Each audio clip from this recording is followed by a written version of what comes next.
各位朋友，大家好。提起西汉时期的吕雉、吕后，大家呢可能很快就会想起一句词，叫“最毒妇人心”。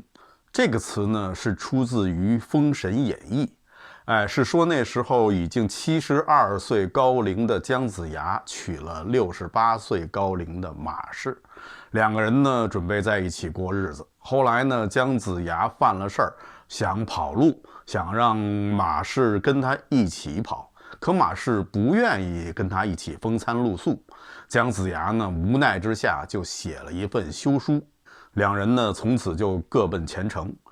写完休书以后，姜子牙吟了一首诗，诗是这样说的：说青竹舌而口，黄蜂尾上针，二者皆是可，最毒妇人心。意思呢就是说，这个妇人之心要是毒起来的话，比蛇毒、蝎毒还要毒。说起来啊，我觉得是姜子牙不够厚道。本来人家老妇已经68岁，和你过日子就想图一个安宁，并没有考虑什么感情不感情的。两个人在一起不过就是搭伙过日子。既然你不能给人家带来安宁的生活，那人家离开你也是理所应当，似乎说不上毒不毒，不能因此就说人家心毒心肠狠。吕后和这位马氏可完全不一样，吕后是真的毒。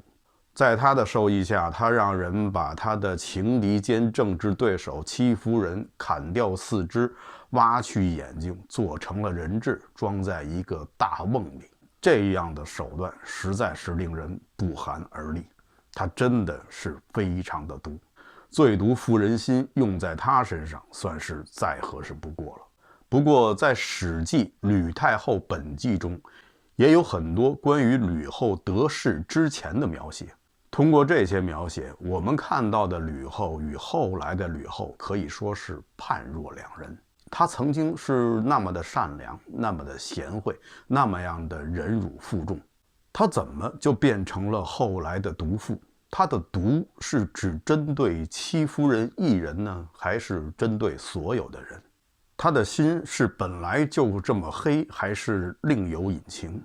今天呢，我们就通过查考她的成长历程，看看这个毒妇是怎样炼成的。吕雉遇到刘邦的时候只有16岁，也就是那一年，他的父亲带着他的家人从他们以前居住的砀郡来到了沛县。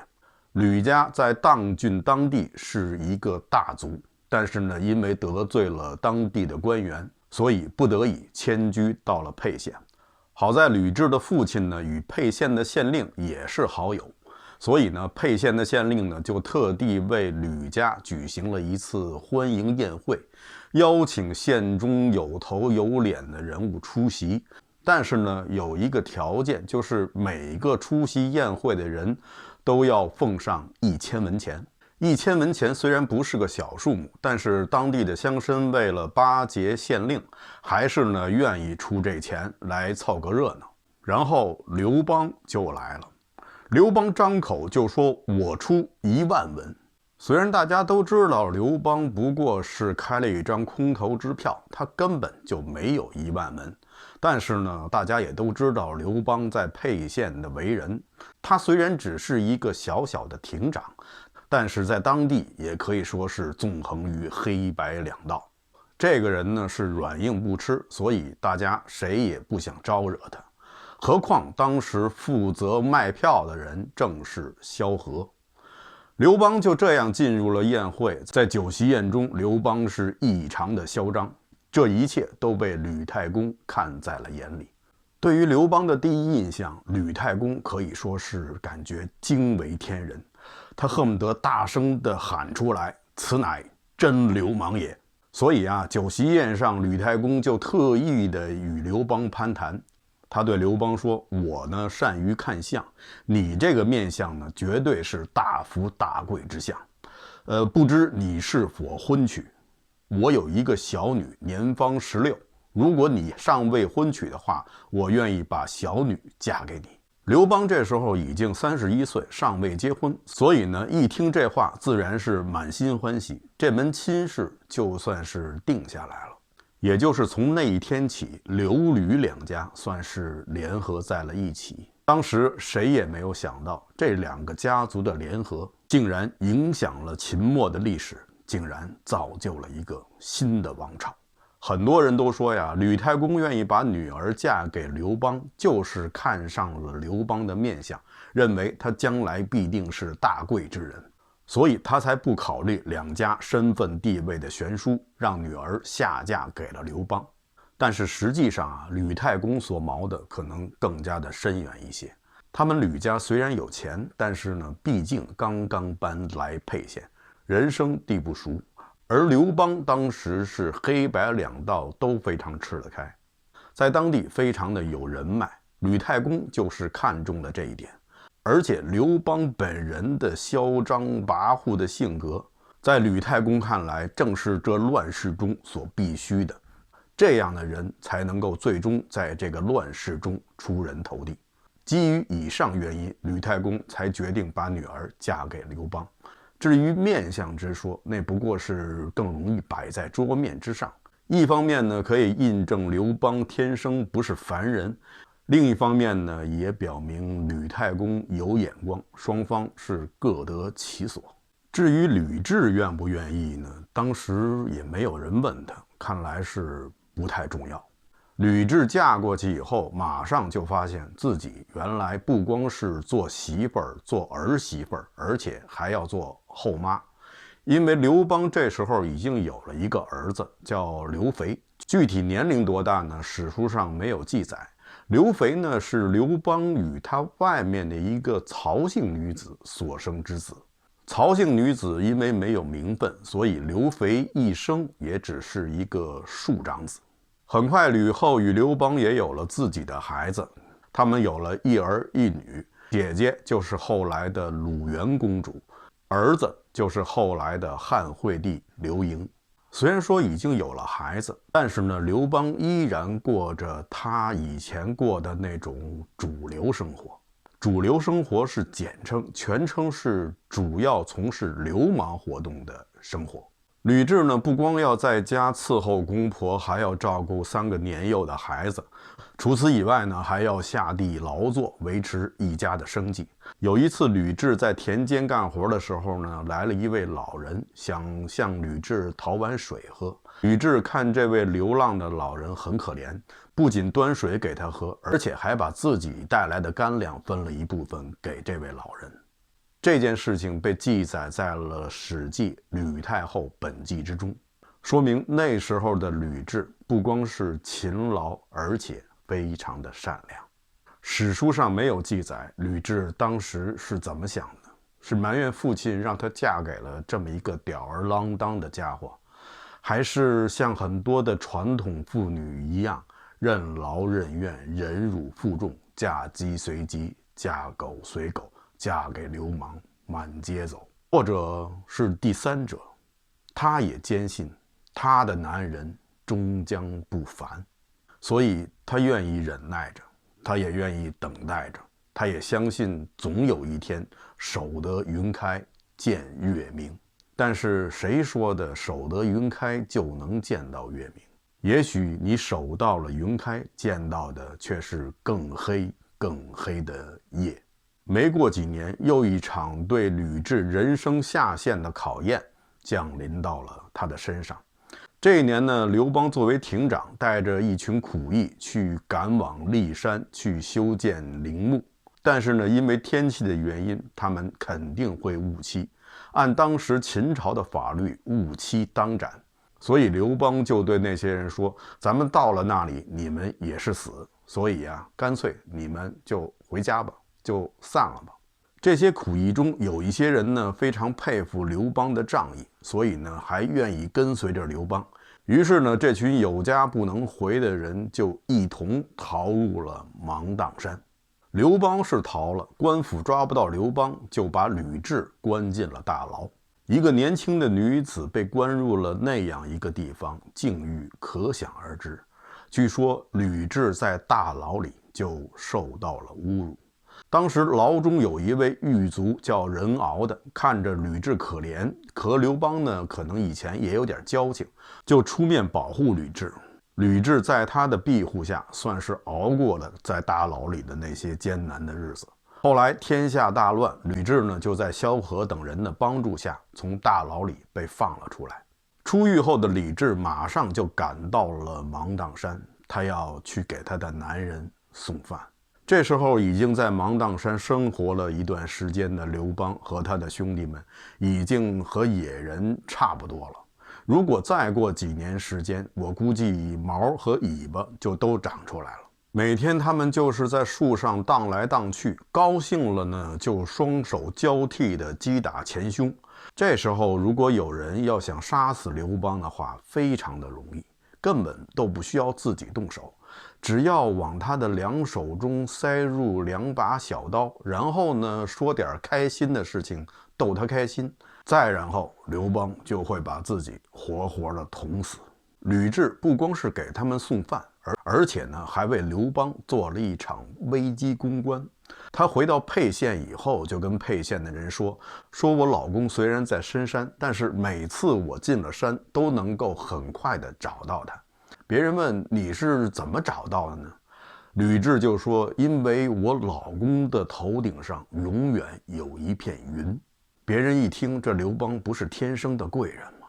这话一传出去，沛县的人都知道了刘邦是一个不得了的大贵之人。所以啊，陆陆续续就有不少的沛县之人到了芒砀山去投奔刘邦。不知道当时有没有人问过吕雉，难道你就不担心那云里面有雷，把你的老公给劈死吗？吕雉给刘邦送饭这件事情呢，是记载在了史书之中。透过这些史书的记载，我们或许能够发现一些史书中未有言明的内容。比如说，刘邦当时并不是一个人，他有很多的弟兄在追随着他，从沛县又源源不断地加入了更多的人。这些人的吃饭问题绝对不会是吕雉一个人可以搞定的，他的背后一定需要一个雄厚财力的支撑，而这种支持只能是来自于吕氏一族。而且刘邦他们藏匿的地方芒砀山恰好就是在砀郡境内，而砀郡就是吕氏的老家。虽然他们举家已经迁往了沛县，但是在当地毕竟还有不少的人脉可资利用。这样分析起来，我们就可以得出一个结论：在刘邦起事的最初，他是得到了吕氏的财政支持的。刘吕两家的合作，从那时起就算是正式拉开了大幕。再后来，陈胜吴广发动了大泽乡起义，刘邦呢也是因势而起，他走出了苍荡山，占领了沛县，自己呢也被称为沛公。再以后呢，他又加入了项梁的楚国部队，并且后来被封为了汉王。这时候的刘邦已经离开了沛县，而他的家小，包括他的夫人吕雉，仍然留在沛县中。刘邦在做汉中王，享受他王爷的快乐生活的时候，吕雉仍然是在沛县照顾他的3个孩子和他的父母。再后来，刘邦与项羽展开了楚汉大战，刘邦在彭城被项羽大败。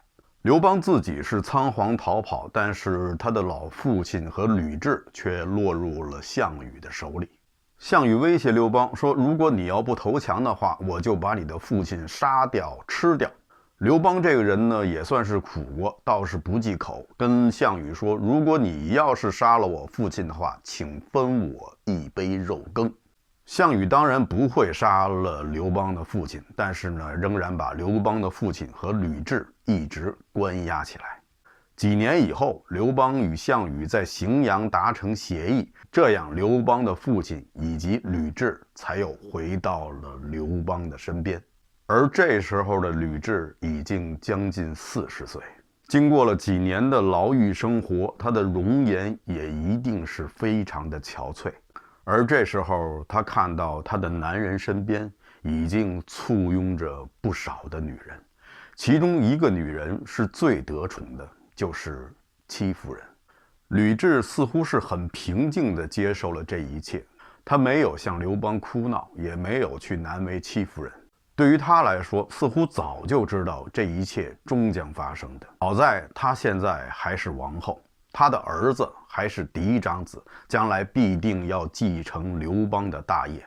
他们现在也毕竟打下了这么大的一份家业，对于他以往的付出来说，吕雉觉得现在应该已经知足了。吕雉也没有向刘邦去诉说他这些年养育3个孩子所付出的辛劳，孝敬2位老人付出的努力，和他这些年度过的无数个不眠之夜。他知道说这些也没用，他了解他自己的男人，知道刘邦是一个心胸特别开阔的人，对于别人的恩情，刘邦从来不会真正的放在心上，他总是很快的就忘记，所以吕雉也不会去说。他知道过去的都过去了，过去的辛劳只属于过去，现在如何保护好自己的孩子才是最重要的，而这一切只能依靠他自己。终于是守得云开见月明，刘邦终于是得到了天下，吕雉也被封为了皇后，而皇太子自然也就是他们的儿子刘盈。看起来吕雉和他的儿子的地位已经是不可动摇，但这时候有一个人对他的地位发起了挑战，他就是戚夫人。戚夫人与刘邦也生有一个儿子，叫刘如意。刘邦非常喜欢这个孩子，经常说此子累我，而他似乎并不喜欢自己的太子刘盈，认为刘盈呢比较懦弱。其实刘盈之所以变成现在这副样子，难道不是和他刘邦有关系吗？估计留给刘盈印象最深的与他父亲的一次亲密接触，并不是他的父亲用嘴唇亲吻他红红的脸蛋，而是他的父亲用脚踹在了他的屁股上，把他踹下了车。这就发生在那次彭城之战以后，刘邦仓皇逃跑，途中担心项羽的兵会追上他，所以呢，为了减轻车的负载，就把自己的孩子踢下了车。不过刘邦呢，毕竟是帝王之才，做事还算公平，他并没有搞什么性别歧视。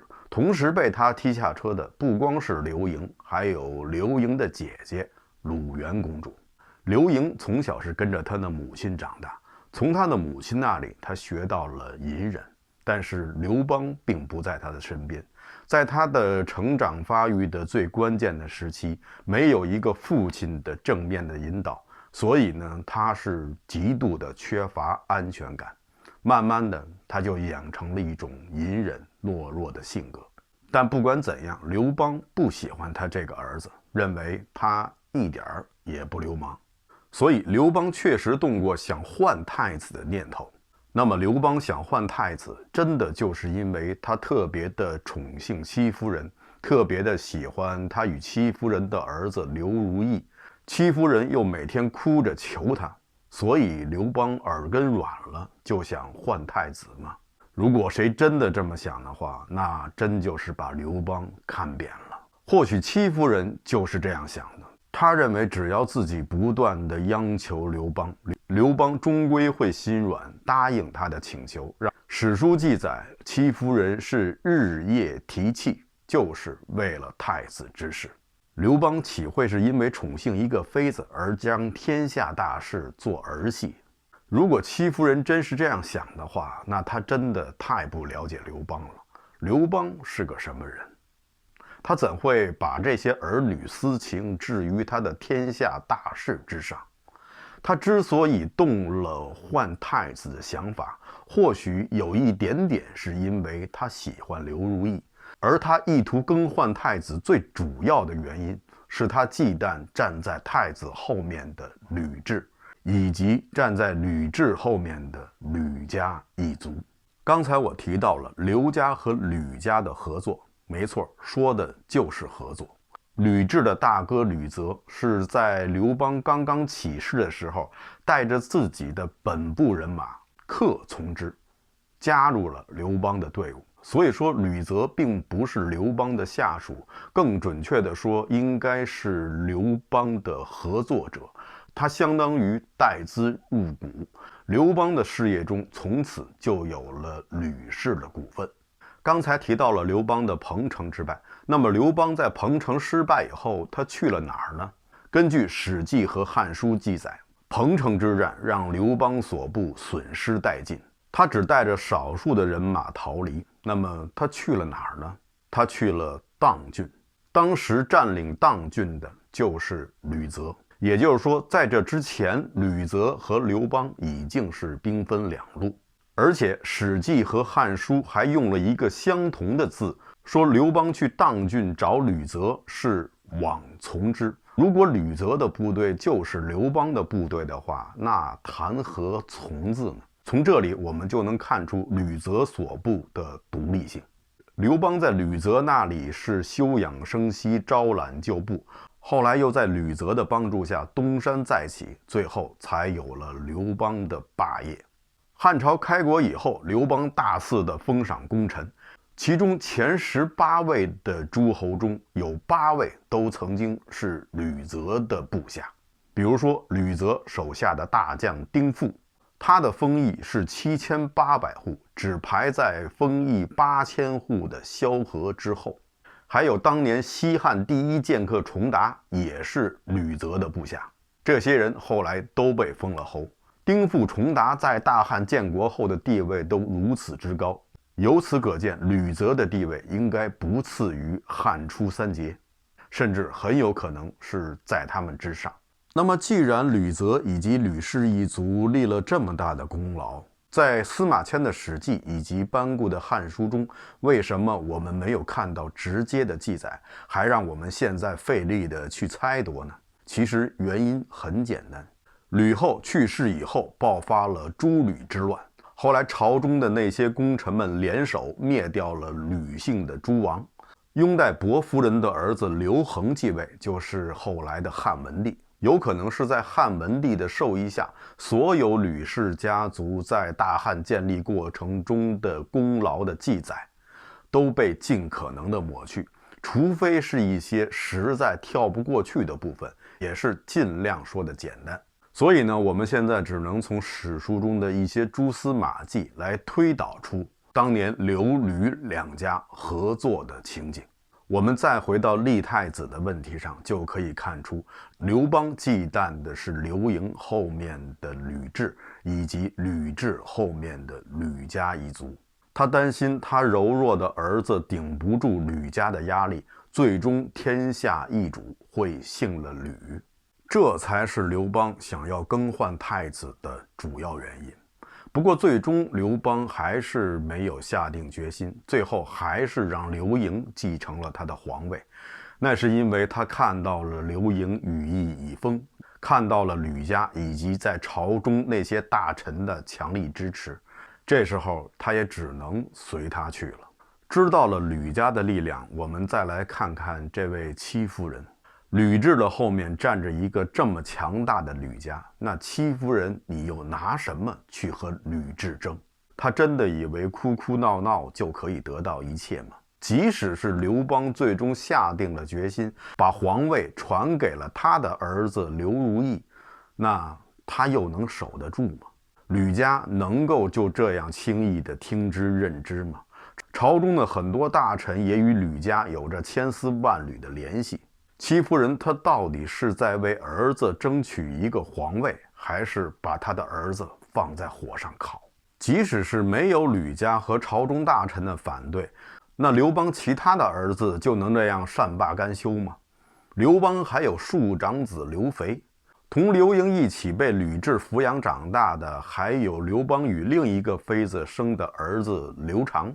刘长可不像刘盈那样温文尔雅，他可是一个暴脾气。刘盈是嫡子嫡长子，吕雉是名正言顺的皇后。她虽然不得刘邦的宠，但是呢，在后来经常是参与政事，也锻炼了自己的政治智慧。而且吕雉在那些从沛县、丰县中出来的刘邦的开国元勋中，享有非常高的威望。所有人都知道是吕雉与刘邦同甘共苦，最后才开创了这样的局面。这些人是看到了吕雉所付出的牺牲，这些人的江湖气息非常浓，他们认定了刘邦是他们的大哥，吕雉就是他们的大嫂，大哥不在了，就听大嫂的，这对于他们来说是天经地义的事情，而大嫂的儿子才应该是他们将来的王。所以说呀，戚夫人真是做出了一个非常错误的决定。很多时候该是你的就是你的，如果你非要把它抢在手里，那么你得到的可能就是一场灾难。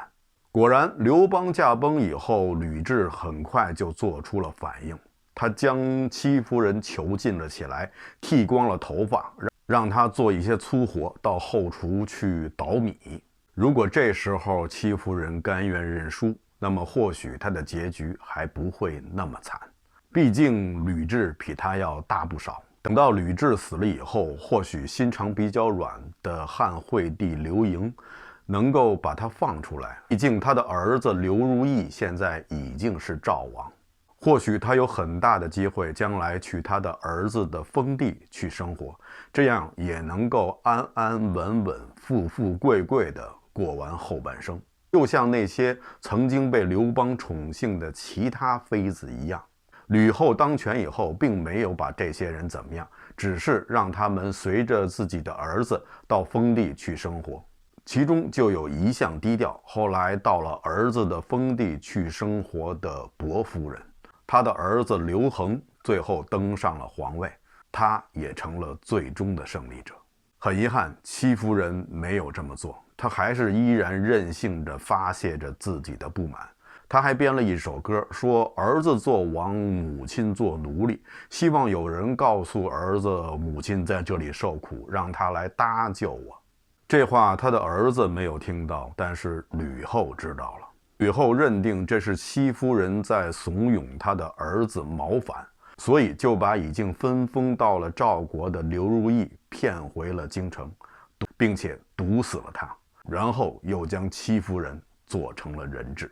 在那一刻，他也最终完成了从一个贤妻良母、一个好女人到一名毒妇的过程。他虽然能够享受到权力带给他的为所欲为的快感，但是他也将自己永久地钉在了历史的耻辱柱上，而且他最终也没有收获他最想要的。他的儿子刘盈无法接受他的母亲做出这样非人所能为的行为，从而从此不理朝政，6年以后抑郁而终，终年也不过才有20几岁。等到吕氏驾崩以后，他所分封的那些吕姓诸王也遭到了清算，他们死的也非常的惨。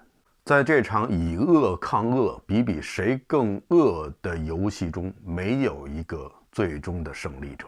最可怜的还是那个叫刘如意的小孩，他死的时候只有12岁。甚至他可能还没有闹清楚他到底是因为什么死的，是因为他生母做出的一个错误的决定，还是因为他的嫡母的残暴不仁。好的，以上就是本期节目的全部内容，欢迎大家点赞订阅。这里是风下杂谈 Frank 甲为您带来有温度的历史，咱们下期节目再见。